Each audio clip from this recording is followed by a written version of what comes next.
अच्छा जी। Governance standard number 5, independence of Shariah supervisory board. यानी ये सिर्फ इस पे कहेगा कि शरिया सुपरवाइजरी बोर्ड इंडिपेंडेंस होना चाहिए, आज़ाद होना चाहिए। वो जो अपने रूलिंग्स दे, उसके अंदर कोई कंफ्लिक्ट ऑफ इंटरेस्ट नहीं होना चाहिए, उनके ऊपर कोई प्रेशर नहीं होना चाहिए कि जिस प्रेशर की वजह से वो जो उनका डिसीजन है वो कोई कंप्रोमाइज हो रहा हो। तो इस तरह के जो मैटर हैं ये बेसिकली ये देखता है, और फिर ये देखता है, ये भी बताएगा कि किस तरीके से इंश्योर किया जाएगा कि ये इंडिपेंडेंस हो, और क्या क्या वो चीजें हैं जिनको देख के पता चलेगा कि ये इंडिपेंडेंट या इंडिपेंडेंस हैं। तो ये बिल्कुल छोटा सा स्टैंडर्ड है। शायद हम इसको 10 या 15 मिनट में ही पढ़ लेंगे। तो इसलिए ये 70-72 की जो बात है ना, करीम खटक साहब, इस पे परेशान ना हुआ करें। बाद इसमें ऐसे हैं कि जो बिल्कुल छोटे हैं वो इनके बच्चे हैं। तो असल अगर आप जहन में ये रखेंगे, तकरीबन आपको पास जो सही नंबर है ना वो 40 का ही है। बाकी छोटे छोटे मिला के चार चार मिला के एक बनेगा। तो सबसे पहले है जी इंट्रोडक्शन, फिर इनकी इंडिपेंडेंस, इंडिपेंडेंस होती क्या है, इंपॉर्टेंस ऑफ इंडिपेंडेंस, और फिर objectivity, continuous assessment, basis of Sharia supervisory board independence, resolution of issues of independence impairment, के अगर कोई उनकी इंडिपेंडेंस कंप्रोमाइज होती है तो उस मैटर को रिजॉल्व कैसे किया जाएगा, responsibility for implementation of this standard. तो ये वाला मामला है। और इसके अंदर फिर एक अपेंडिक्स भी दिया गया है कि example of possible issues of independence impairment, के वो कुछ ऐसे उन्होंने एग्जांपल दी हुई है कि ये मामले हों, तो फिर हो सकता है कि उनकी जो इंडिपेंडेंस है वो क्या हो रही हो, कंप्रोमाइज हो रही हो। तो independence of Shariah supervisory board introduction. The purpose of this standard is to provide guidance for members of Sharia Supervisory Board of Islamic financial institution pertaining to its independence, monitoring of such independence, and ways to resolve issues of independence। यानी तीन चीजें उसने बताई हैं कि किसको guidance देगा, provide guidance फार। अब ये गाइडेंस किसके लिए है, ये शेयर सरप्राइजी बोर्ड के लिए ही है। ठीक है ना, शेयर सरप्राइजी बोर्ड के लिए गाइडेंस है। किस कौन से शेयर सरप्राइजी बोर्ड, जो इस्लामिक फाइनेंशियल इंस्टीट्यूशन के अंदर, किससे रिलेटेड, कि इट्स इंडिपेंडेंस, कि शेयर सुपरवाइजरी बोर्ड की इंडिपेंडेंस। फिर है मॉनिटरिंग ऑफ सच इंडिपेंडेंस, कि इस इंडिपेंडेंस को मॉनिटर कैसे किया जाए, इसको देखा कैसे जाए, इसको जांचा कैसे जाए। और इसी तरह जैसे हमने बात की थी कि ways to resolve issues of independence, और अगर कोई मामला ऐसे हुए हैं कि जहाँ से ये पता चल रहा है कि भाई इंडिपेंडेंस कंप्रोमाइज हो रही है, तो उसको कैसे रिजॉल्व करना, यहाँ पहले से ही वो मैयल लेना कि हम इस नौबत तक पहुंचे ही नहीं, कि उस रास्ते पे जाए ही नहीं जहाँ पे जो है वो इंडिपेंडेंस क्या हो रही है, कंप्रोमाइज हो रही है। अब सबसे पहले इंडिपेंडेंस है क्या है, व्हाट इज इंडिपेंडेंस। तो independence for the purpose of this standard, यानी लॉ के अंदर जब कोई लफ्ज को एक्सप्लेन किया जाता है तो वो कहता है कि इस स्टैंडर्ड के अंदर क्या मतलब है। एक तो इंडिपेंडेंस का मतलब है 1947, ये वो वाला इंडिपेंडेंस नहीं है। तो वो अगर हो किसी लॉ में हम पढ़ रहे होंगे तो हो सकता है वहां लिखा हो कि इंडिपेंडेंस का मतलब यह है कि 1947 के अंदर जब हमने आज़ादी हासिल की थी। यहाँ पे जो है वो कह रहा है for the purpose of this standard, इस पर्पज के लिए एन एटीट्यूड। अब देखें एटीट्यूड जो है उसको किसके साथ जो है वो लिंक किया जा रहा है, इंडिपेंडेंस के साथ। An attitude of mind which does not allow the viewpoints and conclusions of its possessors to become reliant on or subordinate to the influence। अब ये सबऑर्डिनेट वो नहीं है कि जो एक सबऑर्डिनेट होता है, हमारा डिसीजन किसी के डिसीजन का सबऑर्डिनेट हो। दैट्स मीन कि हमारा डिसीजन किसी और की जो जो इनपुट है, या मैनेजमेंट की या किसी और के मामलात की, उसकी वजह से हमारा डिसीजन जो है वो हमारा जो एक्चुअल डिसीजन था वो चेंज होकर किसी दूसरे डिसीजन पे जा रहा है। दिस इज सब तो subordinate to the influence and pressures of conflicting interest, कि ये किसी कंफ्लिक्टिंग इंटरेस्ट की वजह से हमारा जो डिसीजन है वो सबऑर्डिनेट हो रहा। It is achieved through organizational status, number one ये थ्रू ऑर्गेनाइजेशन स्टेटस के थ्रू हो रहा होगा। और हमने वही आर चार्ट देखा तो वहां पे जो शरिया बोर्ड था वो मैनेजमेंट से, जो कि एग्जेक्टिव मैनेजमेंट थी, जो कि जो जो डे टू डे बिजनेस के अंदर थी, जहाँ पे कंफ्लिक्ट ऑफ इंटरेस्ट आ सकते थे, इसकी प्लेसमेंट जो है वो उनसे इंडिपेंडेंट थी। ये इस तरीके से वो अचीव होगा। एंड इन एन ऑब्जेक्टिव वे, एक तो इसका ऑर्गेनाइजेशनल स्टेटस के थ्रू, और फिर ऑब्जेक्टिव वे हम एक एक चीज को देखेंगे कि ये कैसे है। The principle of objectivity imposes obligation on SSB member to be fair.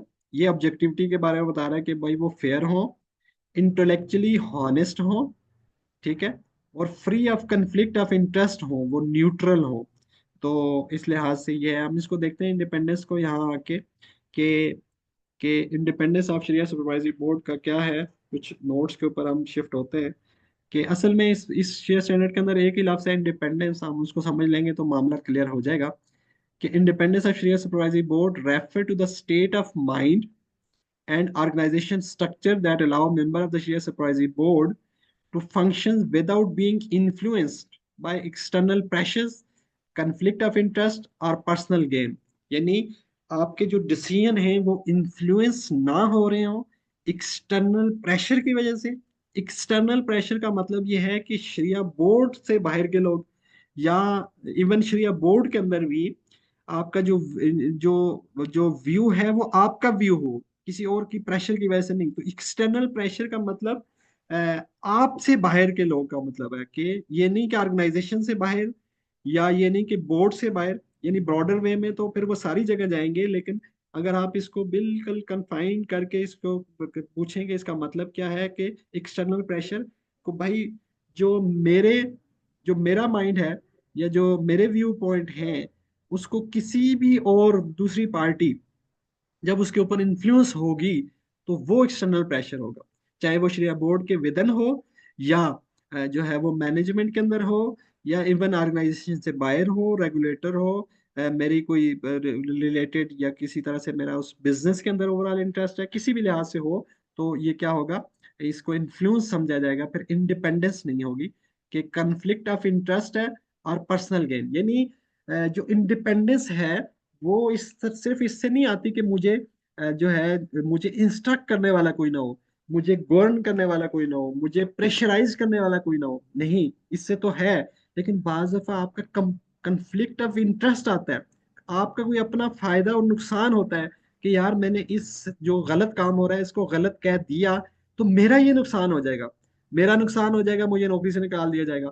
इस जो ट्रांजैक्शन है इसके अंदर मेरा भी है, भाई इस ट्रांजैक्शन के अंदर 50% शेयर होल्डर मैं भी हूँ। अब ये चैरिटी हो गया तो इससे जो लॉस होगा यार वो तो कुछ परसेंटेज तो मेरी भी होगी। तो ये जो इंडिपेंडेंस है इसका मतलब जैसे मैंने आपको बात बताया कि सिर्फ ये नहीं है कि कोई आपके ऊपर प्रेशर जो है ना वो एग्जर्ट कर रहा हो, बल्कि इसका एक ब्रॉडर वे में मतलब होगा कि किसी भी लिहाज से, चाहे वो कॉन्फ्लिक्ट ऑफ इंटरेस्ट है, आपका उस पार्टी के साथ कोई फैमिली रिलेशन है, कोई थर्ड पार्टी रिलेशन है, या जिस लिहाज से भी कोई रिलेशन है, किसी मोहब्बत में आप कर रहे हैं, किसी और यानी किसी भी लिहाज से, वो आपका जो डिसीजन है, जो आपका व्यू पॉइंट है, वो अगर टोटली मेरिट के ऊपर डिपेंड नहीं कर रहा, उसके अंदर किसी भी तरह के जो बाकी सिनेरियोज हैं जो हम डिस्कस कर रहे हैं वो कहीं पे भी आए, तो दिस इज, फिर क्या होगा कि इंडिपेंडेंट नहीं होगा। इंडिपेंडेंट का मतलब सिर्फ और सिर्फ ये नहीं कि मैं मेरे कहने पे या मेरे प्रेशर की वजह से कोई जो है वो होगा, तो वो इंडिपेंडेंट नहीं होगा। इसमें ब्रॉडर वे। तो एटीट्यूड ऑफ माइंड एक एक लफ्ज को हम देखते हैं जो कि इस स्टैंडर्ड में बस यही चीज है, इंडिपेंडेंस ही है, इसको हम समझ लेंगे। Attitude of mind, this refer to a mental state in which the SSB member remain neutral, fair and impartial when performing their duties। यानी ये एटीट्यूड ऑफ माइंड का मतलब ये है कि वो न्यूट्रल हो, वो फेयर हो, वो इम्पार्शियल हो when performing their duties। Their decisions and opinions should not be influenced by outside parties। अब आउटसाइड पार्टीज को मैंने ऊपर आपको डिटेल में एक्सप्लेन किया कि आउटसाइड पार्टीज का मतलब क्या है, particularly those with conflicting interest। तो बाज दफा प्रेशर से ज्यादा जो है ना वो कंफ्लिक्टिंग इंटरेस्ट जो होते हैं, आपका अपना कोई उसके अंदर जो है वो उस डिसीजन को सही देने से भी आपका कोई और बेनिफिट हो रहा हो, गलत देने से कोई नुकसान हो रहा हो, या गलत देने से बेनिफिट हो रहा हो और सही देने से नुकसान हो रहा हो, तो भाई ये कन्फ्लिक्टिंग ऑफ इंटरेस्ट हैं कि आप अपने पर्सनल जो है वो फायदे नुकसान के लिए मामला कर रहे हो। तो ऐसा कोई मामला होगा तो वो जो इंडिपेंडेंट एटीट्यूड ऑफ माइंड नहीं होगा। For example, if an SSB member is reviewing a transaction, their judgment should not be swayed by the desire of the management, ये क्या है कि ये एक प्रेशर है, or shareholders who may wish to see the transaction approved for financial gain even if it is against Sharia principle। ये तो एक एग्जांपल है, मैंने आपको उसकी और ब्रॉडर एग्जांपल दी। दूसरे नंबर पे, does not become reliant on subordinate or subordinate to the conflicting interest।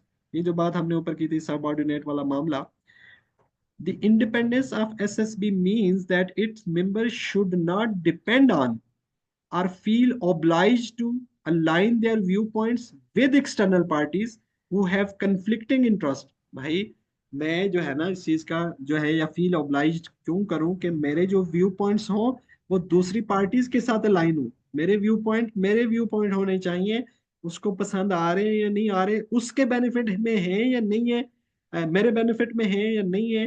These should be on merit, तब ये होंगे independent. Management of the financial institution who may prioritise profit over share compliance. अब ये conflict of interest है, management कह रही है कि आपके इस डिसीजन की वजह से तो हमारा इतना लॉस हो जाएगा। तो भाई लॉस हो, अगर वो शेयर कंप्लायंट नहीं है तो हम उसको कैसे कह दें कि this is okay. Share holders who may push for decision that maximise returns but compromise ethical और रिलीजियस प्रिंसिपल। इसी तरीके से शेयर होल्डर की तरफ से एजीएम के अंदर को इतना प्रेशर आया कि भाई आप इतने सख्त किस्म के डिसीजन क्यों दे रहे हैं, आप कुछ कंप्रोमाइज करें, जो है ना हमारा तो ओवरऑल प्रॉफिट के अंदर मसाइल आ रहे हैं। भाई आप इस तरह करें, आप हमें रिक्वेस्ट ना करें। यह मामला जब आपने कहा है कि आप शरिया कंप्लाइंट बिजनेस करेंगे तो भाई कंट्रोल खड़े करें ना, और अपनी जो है वो जो है वो लोगों को तैयार करें, और अपने शरिया कंप्लाइंट जो बिजनेस है उसकी मार्केट के अंदर अवेयरनेस करें। तो आप वो काम करें बजाय हमारे डिसीजन को चेंज कराने के। तो आप वो काम करेंगे तो फायदा होगा आपका, और हम भी उस पर कोई ऑब्जेक्शन नहीं लगाएंगे, आपका बिजनेस शरिया कंप्लाइंट हो। तो आप उनको ये रास्ता दिखाएं। Sharehold subordinate here means that the member must not allow their decision to be controlled by or influenced by such pressure। अब आपके डिसीजन जब जो है वो इन्फ्लुएंस हो जाए इस तरह के प्रेशर के, तो इसका मतलब है subordinate. their conclusion should be derived solely from Sharia knowledge and religious principle। तो उनका जो डिसीजन है वो शरिया नॉलेज जो है वो शरिया की जो गाइडलाइंस हैं, डेफिनेटली शरिया से रिलेटेड है, हम शरिया बोर्ड को देख रहे हैं। तो उनकी जो जो नॉलेज है, जिस जो डिसीजन है वो तो यहाँ से ड्राइव होने चाहिए, ना ही किसी प्रेशर से, ना ही किसी कंफ्लिक्ट ऑफ इन ऑर्गेनाइजेशन से। अच्छा, ये तो हो गया इंडिपेंडेंस। इसमें कहीं ऑर्गेनाइजेशनल स्टेटस का लफ्ज आया, अचीव थ्रू ऑर्गेनाइजेशनल स्टेटस का लफ्ज आया बिल्कुल, तो इस ये भी इसी का पार्ट है ऑर्गेनाइजेशनल स्टेटस। तो independence is also achieve through organisational structure. आज जैसे मैंने बात की आपको कि उनकी जो रिपोर्टिंग है वो किस तरीके से, तो ऑर्गेनाइजेशनल स्ट्रक्चर उनका ऐसे होना चाहिए। The SSP must not be position within the organization framework and in a way that allow them to operate free from undue influence from the management or जो है वो शेयर होल्डर। तो SSP must be position, वो इस तरह से हो कि वो मैनेजमेंट के या बाकी के इन्फ्लुएंस के अंदर काम ना करे। तो फिर आपने और चार्ट के अंदर देखा कि इनकी जो पोजीशन है, ये उसी पोजीशन के बारे में बात कर रहे हैं कि ये एटलीस्ट मैनेजमेंट जो है, एग्जेक्टिव मैनेजमेंट जो है, इनकी रिपोर्टिंग उनको ना हो रही हो, और ये अपनी जगह पे एक ऑर्गेनाइजेशन के अंदर क्या हो, इंडिपेंडेंट हो। For instance the SSP must report to the board of director, और ऐसे ही होता है बोर्ड ऑफ डायरेक्टर को होता है, rather than the management, to ensure that decision making process is influenced from the operational pressure। भाई operational pressure है, उसकी वजह से इनके जो डिसीजन है उनको वो कंप्रोमाइज ना हो। तो इसी तरीके से एक लफ्ज था वहां पे ऑर्गेनाइजेशनल स्टेटस, दूसरा लफ्ज था ऑब्जेक्टिविटी। यानी एक एक लफ्ज देखे ना श्रेया स्टैंडर्ड के अंदर कितनी ज्यादा एक्सप्लेनेशन मांगता है। अब ऑब्जेक्टिविटी एक अलग से लफ्ज है। तो objectivity and the is a principle that require SSB members to act in a fair and neutral manner। Fair and neutral manner के अंदर वो काम करेंगे विदाउट बायस और prejudice. Their reviews and recommendation must be based on शरिया principle and not be influenced by personal relationship और interest. तो that's mean कि वो फेयर हो, न्यूट्रल हो। This is called objectivity. अच्छा, this also include the responsibility to avoid conflict of interest. वही बात, कंफ्लिक्ट ऑफ इंटरेस्ट को हम डिस्कस कर चुके हैं। For example, an SSB member should be involve in reviewing और approving a transaction if they have a financial interest in the outcome or if they have a personal relationship one of the parties to involve। ये चीज मैंने आपको पहले explain की कि इस तरीके से भी जो है ये कंप्रोमाइज चीजें हो सकती है। फिर है इंटेलेक्चुअली हॉनेस्ट। तो जैसे यहाँ पे था ऑर्गेनाइजेशन स्टेटस एंड ऑब्जेक्टिव है, the principle of objectivity impose obligation to fair intellectually honest, to be fair. अब फेयर तो आप समझते हैं, दूसरा लफ्ज था इंटेलेक्चुअली हॉनेस्ट। और फिर free free of conflict of interest तो हम पढ़ चुके हैं कि इंटेलेक्चुअली हॉनेस्ट। तो इसका है कि this term mean the SSB member must base their decision on authentic sharia knowledge, intellectually honest, and maintain integrity in their options. They must not misrepresent facts or manipulate Sharia rule to justify an otherwise non-compliant activity। तो intellectually honesty भी उसके अंदर होनी चाहिए कि वो manipulate ना कर रहा हो। यानी जैसे लोग कहते हैं ना कि आपके शरिया बोर्ड तो जो काम आपके फायदे का होता है तो वो उसके ऊपर आपको फतावा दे देते हैं। तो ये चीज जो है, ये शरिया स्टैंडर्ड जो है, ये गोल्ड स्टैंडर्ड, हम इसको ये मना कर रहा है कि वो इंटेलेक्चुअली हॉनेस्ट भी हो। एक होता है नॉलेज का होना, और फिर उस नॉलेज को हॉनेस्टली अप्लाई करना, this is called intellectually honest. तो इसके अंदर लफ्ज तो थोड़े हैं, लेकिन एक एक लफ्ज जो है ना वो उन्होंने जिसका कहते हैं कि समुंदर को बंद किया हुआ है कूजे के अंदर। अब है importance of independence of Shariah supervisory board. इसकी इंपॉर्टेंस क्यों है, why it is important? The importance of the independence of the Sharia Supervisory Board, Sharia Supervisory Member for an IFI जो है from this rule, उसका rule क्या है? Enhancing the public confidence in the IFIs as compliant and its application of Sharia rule and principle। Enhancing the public confidence, तो definitely जब पता चलता है कि जी फला बैंक का या फला ऑर्गेनाइजेशन का जो शरिया बोर्ड है वो इंडिपेंडेंट है, दैट्स मीन के पब्लिक को ये पता हो या ये अवेयरनेस हो, ये या उन तक ये खबर पहुंच रही हो कि भाई इनके शरिया बोर्ड मेंबर तो कंप्रोमाइज है, वो तो जो है वो मैनेजमेंट के कहने पे जो है अपने डिसीजन देते हैं, तो फिर जाहिर सी बात है वहां पे पब्लिक कॉन्फिडेंस नहीं आता। और जहाँ पे ये हो कि भाई वो लोग जो है वो अपना एक व्यू पॉइंट रखते हैं, तो फिर उस सूरत में उनकी जो पब्लिक कॉन्फिडेंस है वो इन्हांस हो सकता है। जैसे हम देखते हैं कि मिजान बैंक के अंदर, अगर हम देखते हैं कि इसके अंदर जो है इसको इंडस्ट्री में बेस्ट इस्लामिक बैंक अगर माना जाता है, तो वो मेरी और करीम खटक साहब या जुल्फिकार साहब की वजह से नहीं माना जाता। वो किस वजह से माना जाता है कि हमारे जो शरिया बोर्ड के अंदर है वो मुफ्ती तकी उस्मानी साहब हैं, वो डॉक्टर इमरान अशरफ उस्मानी साहब हैं, और इस तरह के जो दूसरे मेंबर हैं। और उनकी जो ये जो मामलात हमने देखे कि जो है वो इंटेलेक्चुअल हॉनेस्टी, और फिर इसी तरीके से जो बाकी मामलात के अंदर उनकी जो इंडिपेंडेंस है कि वो अपना व्यू पॉइंट खुल के दे रहे होते हैं, तो इस वजह से जो है वो पब्लिक कॉन्फिडेंस है विद इन जो है इस्लामिक बैंकिंग। अगर हम देखें कि मिजान बैंक के अंदर क्यों ज्यादा लोगों को कॉन्फिडेंस आता है, तो वो इस वजह से नहीं कि मिजान बैंक की ब्रांचेस बहुत खूबसूरत होती हैं, या मामला हो सकता है दूसरे बैंक की ज्यादा खूबसूरत हो, और हो सकता है कि वहाँ ज्यादा लोग जो है वो लोग भी ज्यादा खूबसूरत हो। लेकिन मसला क्या है कि जो ये हो सकता हम इस यहाँ पे ये बात कर ही नहीं रहे कि दूसरे दूसरे बैंकों में कहीं कंप्रोमाइज है या नहीं है। हम जैसे ये कह रहे हैं कि जो हमने एग्जांपल एक दो लोगों की दी, तो उनकी जो जो जो वर्ल्ड वाइड जो जिसको कहते हैं रिकग्निशन है वो बहुत हाई है, और वर्ल्ड वाइड लोग उन मैटर से ज्यादा उनको जानते हैं। तो जहां तक कुछ दूसरे बैंक हैं, जैसे बैंक इस्लामी है, वहाँ पे मुफ्ती शाह अहमद जियाद साहब हैं, डेफिनेटली वो भी इसी लिहाज से बहुत बहुत बहुत हाई लेवल पे उनकी वो चीजें हैं। तो इसी तरह हम इंडिविजुअली देखें तो सब जगहों पे तकरीबन तकरीबन ऐसा ही है, लेकिन कहीं ना कहीं आपको ऊंच नीच थोड़ी बहुत तो नजर आती है, इंडिपेंडेंस के लिहाज से नहीं, उन उन स्कॉलर्स की वर्ल्ड वाइड रिकग्निशन के लिहाज से या वर्ल्ड वाइड उनकी रेपुटेशन के लिहाज से हम जस्ट बात कर रहे हैं। अच्छा, फिर दूसरे नंबर पे achieving the fundamental objective of IFI by enhancing independence and objectivity of its share supervisory board. तो फंडामेंटल ऑब्जेक्टिव जो है वो एक आईएफआई का क्या होता है कि भाई जो है वो प्रॉफिट अर्न, सॉरी शरिया कंप्लाइंट वे में प्रॉफिट अर्न करना है, या जो एक्टिविटीज है वो शरिया कंप्लाइंट वे में करनी है। तो ये जो फंडामेंटल ऑब्जेक्टिव है, इसको जो है वो अप्रूव करने में वो क्या करता है, ऑब्जेक्टिव बाय इनहांसिंग इंडिपेंडेंस। तो इसके अंदर जाहिर सी बात है कि शरिया बोर्ड जितने इंडिपेंडेंस होंगे, इतना ये फंडामेंटल ऑब्जेक्टिव को अचीव करने में क्या होगी, आसानी होगी डेफिनेटली।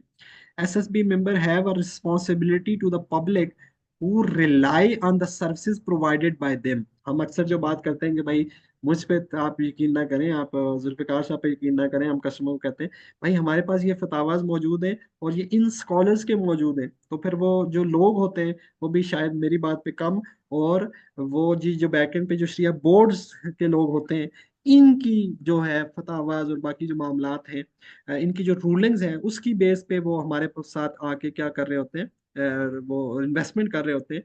तो रिस्पॉन्सिबिलिटी टू द पब्लिक, तो definitely,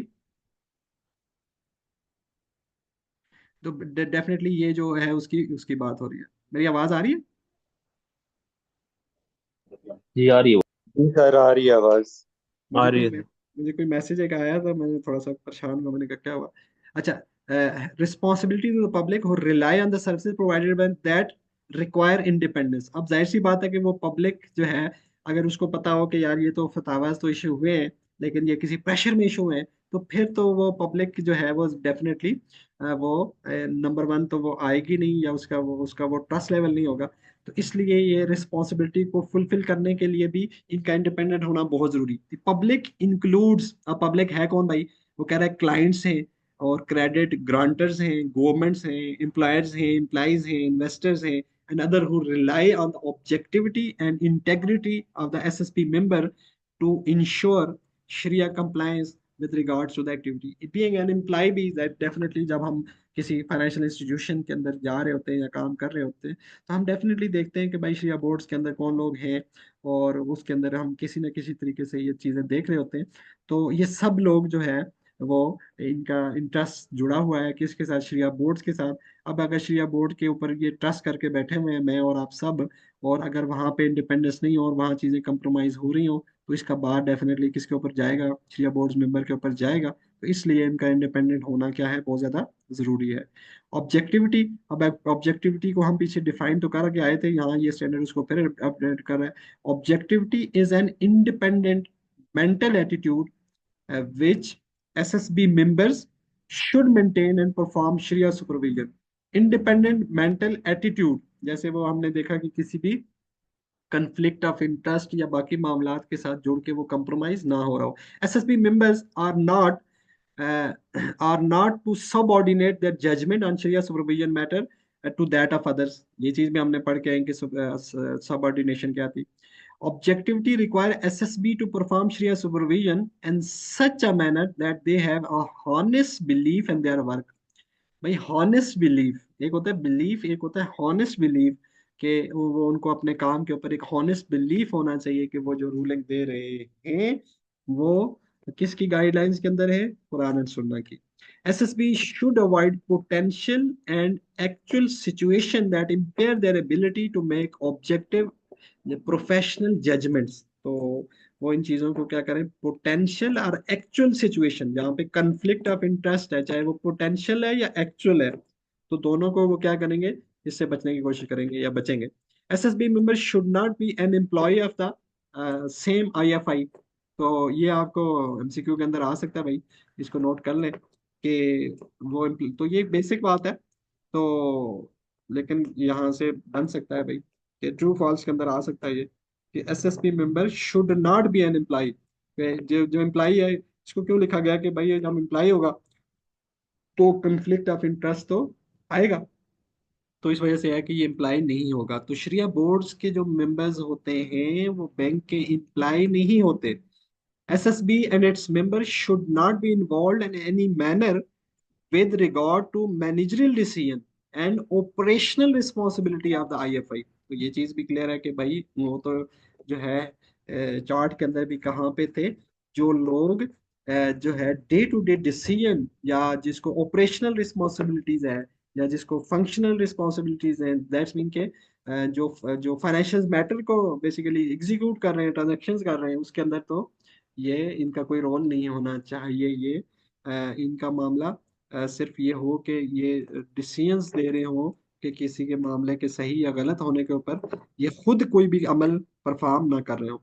When SSB members are or where within the engagement or immediate preceding an engagement period, an officer of the client or partner employee of an FE, the preceding period should not less than 3 years. अब ये भी एक important बात है कि भाई वो जो है ना किसी भी लिहाज से बैंक के साथ उनकी पिछली अगर एफिलिएशन रही, वो चाहे वो ऑफिसर थे, क्लाइंट थे, पार्टनर थे या एम्प्लाई थे, तो अगर वो पिछले 3 सालों के अंदर रहे हैं इनकी किसी भी कैपेसिटी के अंदर, तो फिर वो क्या नहीं हो सकते, श्रेया बोर्ड के मेंबर नहीं हो सकते। ये फिर एमसीक्यू है, यहाँ से आ सकता है भाई कि इसको लेके वो कर सकते हैं कि भाई 3 को 1 कर दें, 2 कर दें, 5 कर दें।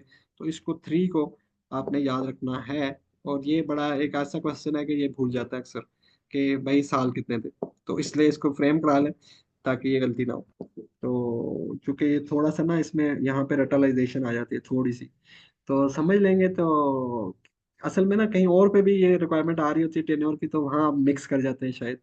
तो जो बड़ी बातें हैं वो तो क्लियर है ना, कंसेप्ट तो वो है कि किसी भी लिहाज से वो बैंक के साथ प्रीवियसली इस लिहाज से एफिलिएटेड ना हुआ हो कि कोई उसका वहाँ पे जो है वो इंटरेस्ट जो है वो उस फाइनेंशियल इंस्टीट्यूशन के साथ था। अब वो पीरियड कितना है, वो पीरियड 3 साल है, वो टेन्योर 3 साल है, पिछले 3 साल के, हाँ चौथे साल में जाएगा तो फिर वो आ सकता है। अब कोई मसला नहीं है। कंटिन्यूस असेसमेंट, तो SSB member should continuously assess their relationship. अब ये कंटिन्यूस असेसमेंट ट्रांजैक्शंस की नहीं बात कर रहा, वो कह रहा है कि वो अपना जो रिलेशनशिप है ना, वो फाइनेंशियल इंस्टीट्यूशन के साथ कंटिन्यूसली असेस कर रहे हो कि अब कहीं पे ये रिलेशन कंप्रोमाइज नहीं हो रहा, बीच में कोई ऐसी चीज तो नहीं आ रही कि जो अब इनके जो जो इंटरेस्ट है वो उस फाइनेंशियल इंस्टीट्यूशन के साथ बढ़ रहे हैं और इस तरीके से हो रहा है कि फिर इनके डिसीजन कहीं कंप्रोमाइज होने लगेंगे उस सिलसिले में। with their IFIs to identify any situation that may impair their independence and resolve it, or report to the SSP such situation in which an issue of independence impairment is present or may reasonably be inferred, and how to resolve it। तो भाई ये continuously देखेंगे कि भाई ये मामला जो ऊपर हमने 2 4 देखे या पीछे देखे, ये पहले से हो फिर भी मसला, ये इनके आने के बाद होना शुरू हो जाए तो उस सूरत में भी मसला, फिर ये किसको होंगे, रिपोर्ट होंगे एसएसपी को, श्रेय सुपरवाइजरी बोर्ड को होंगे, उनको रिजॉल्व किया जा सकता है तो करेंगे, नहीं रिजॉल्व किया जा सकता तो फिर भी कोई मामला होंगे, लेकिन ये कंटिन्यूस देखा जाएगा। ये नहीं कि बस अपॉइंटमेंट के टाइम पे देखा कोई कंफ्लिक्ट ऑफ इंटरेस्ट नहीं है आगे, अब बाद में इधर आए उन्होंने बैंक के शेयर ले लिए, बाकी मामला कर लिए, उनको कोई मैनेजमेंट के अंदर भी रिस्पॉन्सिबिलिटी मिल गई, तो भाई ये तो ऐसा ऐसा कंप्रोमाइज हो गए। ठीक है, जब आपने रखे थे उस टाइम ये मसले नहीं थे, आप हो गए, तो भाई आप इसको रेक्टिफाई करो। और क्यों किए हैं पहले तो ये बताओ। Basis of Shariah supervisory board independence, इसकी बेसिस क्या है जी। Similar to AAOIFI code of ethics for accountant and auditors of IFIs, the code of ethics for employees of IFIs, SSB independence standards and rules are derived from Sharia rules and principles।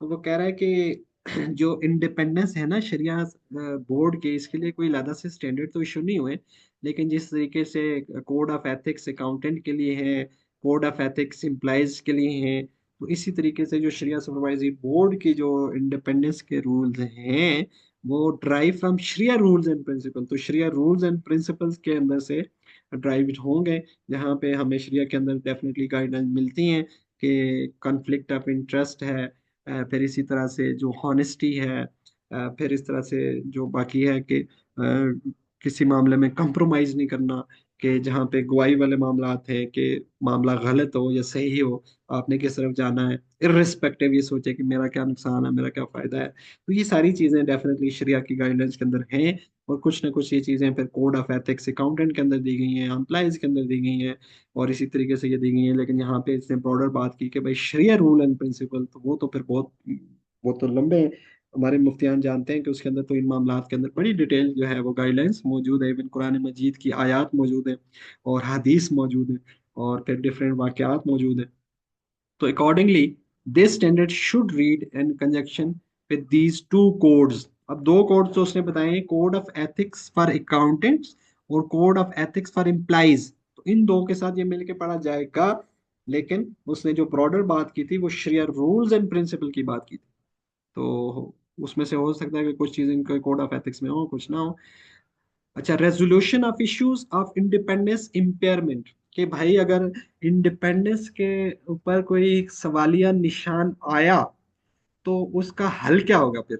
when faced with potential and or actual issue of independence impairment, तो उस सूरत में क्या होगा, SSB member should follow the following to resolve the issue. इनमें से कोई एक काम है जो वो कह रहा है नीचे वाला वो करेंगे। वो क्या है जी? पहला काम ये है कि डॉक्यूमेंट द इशू। वो इशू को क्या करेंगे, डॉक्यूमेंट करेंगे। डॉक्यूमेंट का मतलब क्या होता है कि उसको इन राइटिंग लेके आएंगे। कोई जो है ना आयम बनाएंगे, कोई कोई लेटर लिखेंगे, अच्छा वो कर दिया। Review the issue internally with in SSB. सबसे पहले शरिया बोर्ड जो है जो होगा उसके अंदर वो डिस्कशन होगी। वो सारे मिलके बैठेंगे और उसको देखेंगे कि भाई किसी एक मेंबर के साथ जो है वो ये मामला आया या ओवरऑल आया, जैसे भी आया उसको देखेंगे। if the issue still exists after the internal review by SSB। अब भाई एसएसबी ने इंटरनली अपने तौर पे रिव्यू किया, मीटिंग के अंदर डिस्कशंस की, लेकिन वो मामले को हल नहीं कर पाए या उसका सोल्यूशन तक नहीं पहुंच पाए। The SSB member with the issue of the independence impairment must resign. भाई वो जो मेंबर है जिसके साथ ये इंडिपेंडेंस इम्पेयरमेंट का मामला हुआ, मस्ट रिजाइन। Must resign. वो उसका जो कॉन्ट्रैक्ट है उसके उसके थ्रू वो क्या करे, रिजाइन करे। And general assembly of the IFI must be notified. और जनरल असेंबली जो है वो नोटिफाइड हो एजीएम के अंदर, उसकी ये रिजिग्नेशन को क्या किया जाए, जो है वो अनाउंस किया जाए और वो नोटिफाइड किया जाए वहां पे उसको। अच्छा, in all the above level of conflict resolution consideration must be given to local laws and regulation. भाई आपने तो कहा वो रिजाइन कर दे, एफी ने कहा, लेकिन हो सकता है कि आपका रेगुलेटर ने इस मामले में कोई और चीजें रखी हों। तो उस सूरत में उस रेगुलेटर को भी देखिएगा कि वो क्या कहता है, या आपका जो ओवरऑल लॉ है वो क्या कहता है। अगर वहां पे कोई इस तरह के मामला थे तो उसको भी देख लीजिएगा। अच्छा, ये फिर यहाँ से एमसीक्यू बन सकता है, ये चार चीजें हैं। तो इन चार चीजों के अंदर से एक एमसीक्यू आपका बन रहा है। तो वो कहेगा कि जब इनका जो इंडिपेंडेंस है कंप्रोमाइज हो, तो उस सूरत में कौन कौन से जो अप्रोप्रिएट एक्शंस हैं वो लिए जाएंगे। तो these are the appropriate action, these are force. अब इनमें से कोई एक दो भी एमसीक्यू के अंदर आ सकते हैं, चारों सही भी आ सकते हैं, और एक दो सही आके एक दो गलत आ सकते हैं, उसमें से जो है ना चूज करना। तो इसको भी मार्क कर रहे हैं अपने पास एमसीक्यूज। और फिर है responsibility of implementation of this standard. तो हर तरीके इसकी भी रिस्पॉन्सिबिलिटी किसकी है, मैनेजमेंट की है। ये मैनेजमेंट इंश्योर करेगी कि भाई उसके शरिया सुपरवाइजरी बोर्ड का इंडिपेंडेंस होना। अब ये इसकी इश्यूज डेट या स्टैंडर्ड खत्म हो गया, अडॉप्शन आ गया। अच्छा, इसके अंदर ना कुछ ये चीजें हैं, इसको लाजमी पढ़िएगा। मैं सारी नहीं पढ़ूंगा, इसके अंदर एक छोटी सी चीज मुश्किल है, मैं वो पढ़ा देता हूँ। अपेंडिक्स क्या है कि example of possible issues of independent impairment, के पॉसिबल इश्यूज क्या है इसमें। देखो देखो, कंप्रिहेंसिव तो लिस्ट डेफिनेटली नहीं दी जा सकती, इसके अलावा भी कोई इशू हो सकते हैं, लेकिन मोटे मोटे पॉसिबल पॉसिबल इश्यूज दिए जा सकते हैं। नंबर वन है financial involvement with or in the affairs of the client. Financial matter है कि आप किन्ने उस कंपनी के जो है ना वो शेयर होल्डर है या देखें। Financial involvement with FI affect independence and may lead a reasonable observer to conclude that it has been impaired. Such involvement which may affect direct or indirect can arise in the ways, example है shares ownership। आपने कोई share ownership किए हुए हैं, उस अदारे के लिए कोई आपने गारंटीज इशू की हुई हैं, आप उसके गारंटर बने हुए हैं, या बाकी कोई मामला हुआ हुआ है। तो ये इसकी कुछ एग्जांपल है। फिर पर्सनल और फैमिली रिलेशनशिप है आपके जो है उस ऑर्गेनाइजेशन के अंदर। अब यहाँ पे क्या कि personal and family relationship to a third degree of relationship. अब थर्ड डिग्री ऑफ रिलेशनशिप जो है वो क्या है, यहाँ पे हम देखते हैं कि कुछ एग्जांपल्स नहीं है। ये है third degree of relationship. Third degree of relationship, तो फर्स्ट डिग्री के अंदर आपके पेरेंट्स आएंगे, चिल्ड्रन आएंगे, स्पाउस आएगी, डेफिनेटली ये भी नहीं हो। सेकंड डिग्री के अंदर सिबलिंग्स हैं, ब्रदर हैं, सिस्टर हैं, ग्रैंड फादर्स हैं, ग्रैंड पेरेंट्स हैं, और ग्रैंड चिल्ड्रन है, ये मामला आ गए। थर्ड डिग्री के अंदर आपके अंकल्स हैं, आंट्स हैं, और ये नेफ्यूज और फर्स्ट कजन सारे। तो देखें, पहली दूसरी तो डेंजरस है ही, तीसरी का भी मामला यहाँ रख दिया गया कि थर्ड डिग्री तक भी देखा जाएगा। तो इसको इस तरीके से देखें। फिर यह जो फीस के जो है फीस, तो ये फिर एक अलग मामला है फीस का, कि फीस तो वो कुछ ना कुछ ले रहे होंगे, ठीक है। तो इसको हम देखते हैं यहाँ पे, इसके ऊपर कुछ जो है ना मामला, importance of fees unshare independence, ठीक है। रिक्वायरमेंट्स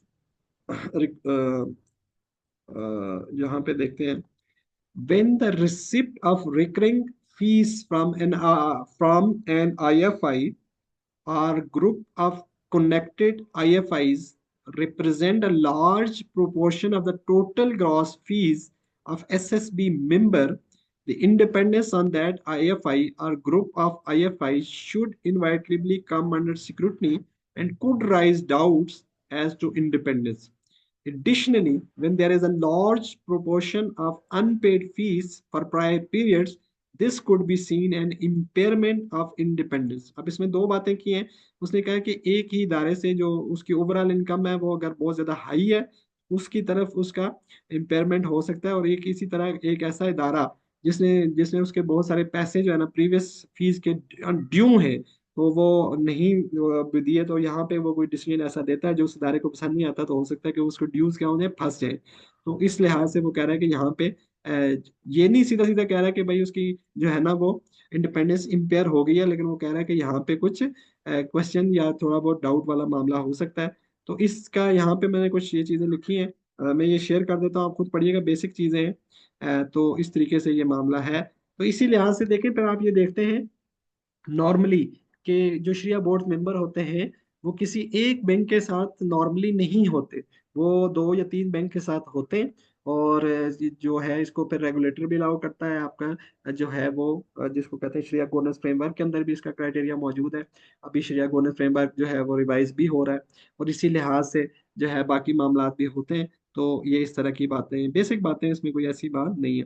फिर है कंटीजेंसी फीस। तो कंटीजेंसी फीस का मतलब ये है कि भाई जो है ना उनकी फीस इस तरीके से रखी गई कि वो कोई रूलिंग देंगे, तो वो रूलिंग जो है वो उस रूलिंग की बेस पे उनको फीस होगी, तो दैट्स मीन कंटीजेंट है। तो ये तो डेफिनेटली है कि भाई अगर वो उनकी फी ये हो कि वो अदारे को जो है ना उनका डिसीजन पसंद आया तो फी मिलेगी, अदारे को पसंद नहीं आया तो नहीं मिलेगी। तो इस सूरत में तो डेफिनेटली वो कंप्रोमाइज हो ही जाएंगे। अब उनकी जो फी है वो इसके साथ नहीं होनी चाहिए कि इस तरह की कंटीजेंसी। इसी तरह परफॉर्मेंस रिलेटेड बोनस कि यार उनको सिर्फ बोनस का मतलब यहाँ पे जो है उस तरीके से नहीं है। बोनस का मतलब यह है कि उनकी फी जो है ना वो इन शेप ऑफ बोनस ही ना हो कि बिजनेस अच्छा परफॉर्म करेगा तो उनको जो है वो फी इन शेप ऑफ बोनस मिलेगी, अदरवाइज नहीं मिलेगी, इस तरह की है। इसी तरह गुड्स एंड सर्विसेज उनको जो है वो जिसको हम कहते हैं कि ये गिफ्ट की फॉर्म में और ये नहीं दी जा सकती। इसके अंदर उसने कुछ रिलैक्सेशन की है कि जहाँ पे नॉर्मल कर्टिसीज ऑफ सोशल लाइफ है वह उसके हद तक ठीक है, लेकिन मेजर लेवल पे ये भी होगा तो वो इदारा उसको इस तरह से गुड्स एंड सर्विसेज प्रोवाइड कर रहा है कि जिसकी वजह से भी वो कंप्रोमाइज हो रहा है। एक्चुअल और थ्रेटन लिटिगेशन के भाई ये ना हो कि उसके डिसीजन देने की वजह से उसी के ऊपर केस कर दिया जाए, तो ये भी मामला ना हो।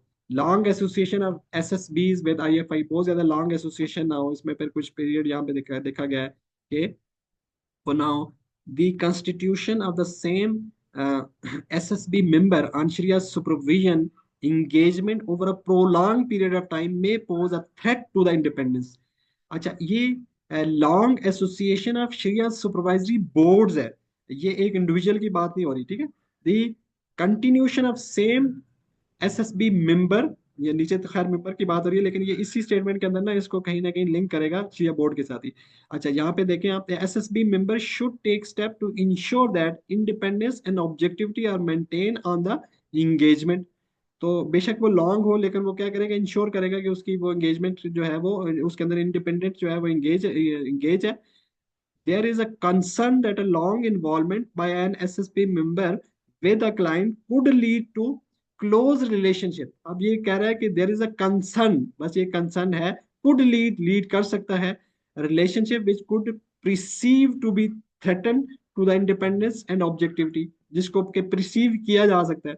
तो ये कह रहा है NFI should step to provide for an orderly rotation of SSB servicing on engagement so as to ensure that at least one Sharia Supervisory Board SSB member should be rotated every 5 years। तो अब देखें हम अगर अपने मिजान bank की बात करें तो पिछले पहले 5 साल की आप बात करें तो 2018 के अंदर आपके पास कौन आ रहा है, नवीद आलम साहब आ रहे हैं। और फिर अभी जैसे ही 5 साल हो रहे हैं तो आपके पास एडिशनल मेंबर कौन आ रहा है, मुफ्ती जुबैर साहब आ रहे हैं। तो इस तरीके से फिर डिफरेंट चीजें पूरे के पूरे बोर्ड का जो है वो चेंज होना, ये यहाँ पे नहीं कह रहा। और फिर ये जस्ट ये कह रहा है कि प्रोलॉन्ग जो है ना वो उसके अंदर इस तरह के मसाइल आ सकते हैं, लेकिन वो साथ साथ पीछे उसने क्या कहा था कि कंटिन्यूस असेसमेंट भी हो रही हो। तो इसका मतलब नहीं है कि एक बोर्ड के अंदर कोई एग्जाम है जो 20 साल से बैठे हैं तो उसके अंदर ये वाले मामला आ जाएंगे, ये नहीं। उसके अंदर इंडिविजुअल कंपोजिशन भी देखेंगे। वो कह रहा है कि वो जो 5 साल की रिक्वायरमेंट है वो तो बैंक पूरी कर रहे हैं, और फिर वो जो कंटिन्यूस असेसमेंट है वो उसके साथ साथ इन चीज़ों को रिव्यू किया जाता है कि भाई मामला इस तरीके से जो है ना हो रहे हो। तो ये